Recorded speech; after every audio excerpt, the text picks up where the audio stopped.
Assalamualaikum warahmatullahi wabarakatuh, and a very good evening to everyone here. Afternoon.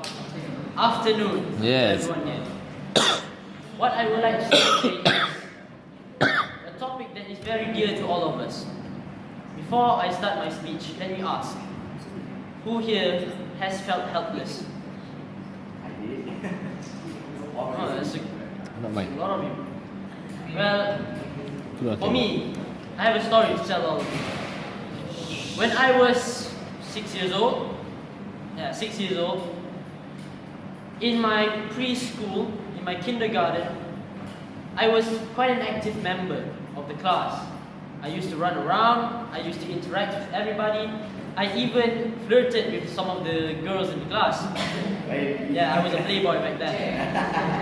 But one day, when everything was quiet, the teacher suddenly burst into the classroom, yelling, "Ice cream for everyone!" And I was like, "Ice cream? I've never had ice cream before." And I eagerly grabbed a cup of ice cream, took the spoon, and ate it.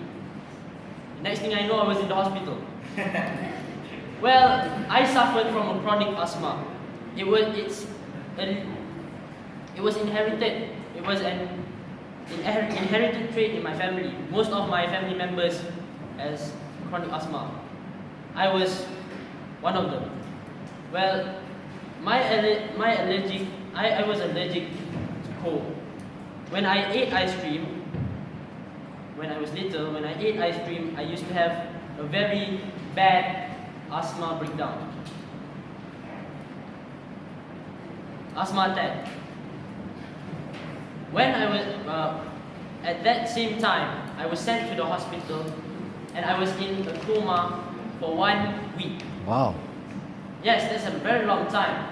And when I woke up, I felt lost.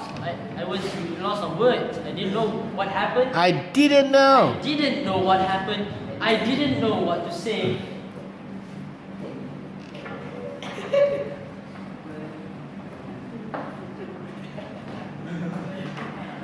I didn't know what happened. I didn't know what to say, and I was lost. I was helpless. I couldn't think of anything. But then, the nurse called my mother, and she told her that I was awake. I was conscious.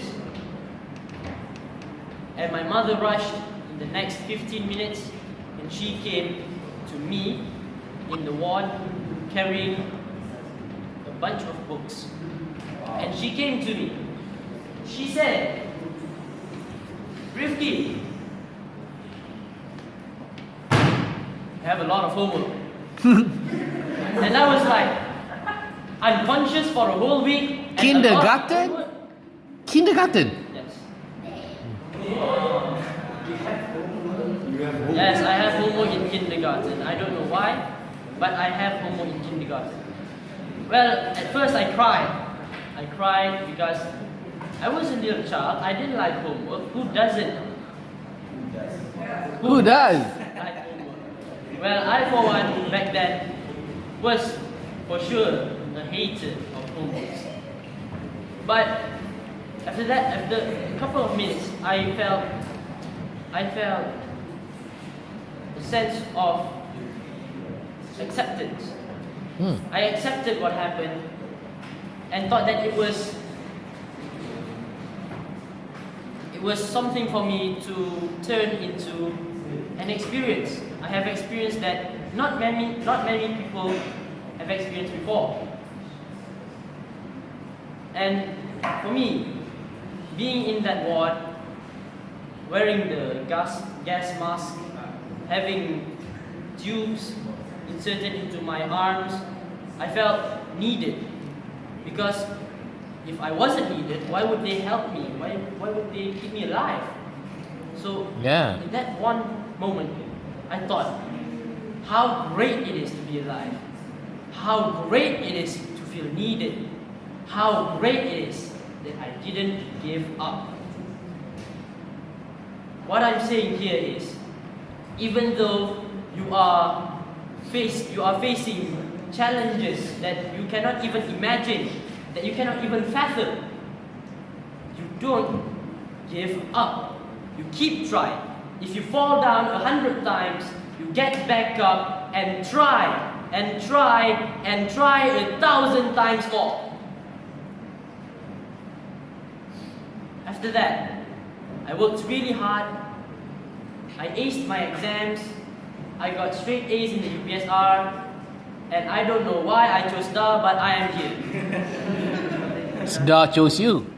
Yeah, maybe Star chose me. But I think it was because my father chose it for me. When I was in Star, of course in the first year, I was afraid of the seniors. I was afraid of getting bullied. I was afraid of not fitting in.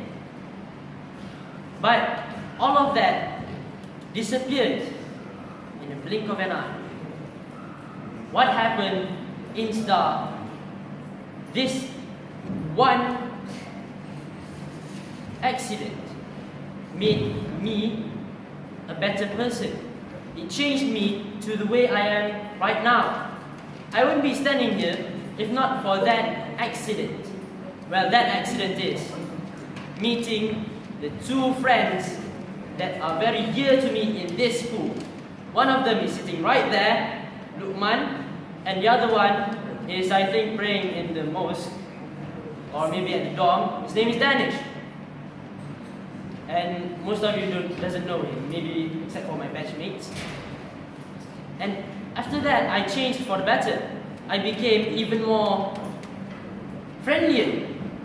I was very shy back then. But after I met them, I became even friendlier. I learned a lot of things. I learned to cherish friendship most of the times. And last but not least, I learned the meaning of being needed. In conclusion to my speech, I would like to make all of you know the meaning of life. Even though I haven't found it myself,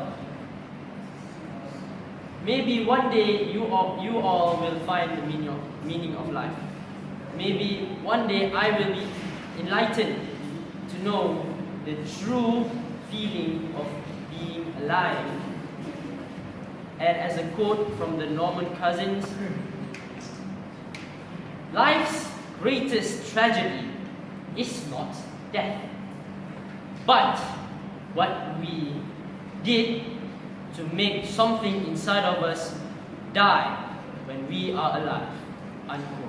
With that, thank you very much.